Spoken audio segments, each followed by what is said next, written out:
75% attendance कथा 75% attendance enforce हबा तो नुआ नुह 75% अटेंडेंस एनफोर्स हबा यूजीसी रो गाइडलाइन रही एवं जो माने 75% अटेंडेंस दियंती नाही सेमानंकु एग्जामिनेशन में अपियर करबा सुযোগ मिले नाही तेणु 75% अटेंडेंस टाकू आमे एथिपई डिस्प्ले करिछु स्कीम रो दुरुपयोग न हो ये स्कीम रे कोनोसी जगह रे जदि छात्र अध्ययन करू नथुबे फिजिकली प्रेजेंस हो नथुबे ताहाले आमे सेमानंकु स्कीम रो पैसा दकु नाही सेटा को गोटे मेजरमेंट करिया पे सेटा को गोटे चेक एंड बैलेंस करिया पे एटा को रखा जाय चलित वर्ष 2 वर्ष परे एथरो जुलाई 10 रे आमे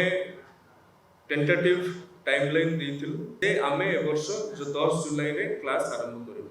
आपण माने जानिथिबे गत वर्ष मध्ये 10 जुलाई रे क्लास आरंभ करिवार व्यवस्था हेतिला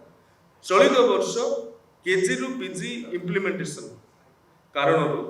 अल्प किछि दिन विलंब हेई पारे तार अर्थ ने पूर्वरु जेमिति सेप्टेम्बर अक्टोबर नवेम्बर डिसेंबर जाय स्टेज होतला सेमिति हबो नै तेनु आपण माने निश्चित ए पैसा कॉलेज मानू जो शिक्षा वर्ष चली से शिक्षा वर्ष रे ही दिया जिवो किंतु किस्ती वाइज इंस्टॉलमेंट वाइज जेमिति आमे वर्तमान चिंता करिछु जे first 10% of the money first ही एडमिशन पर रिलीज कर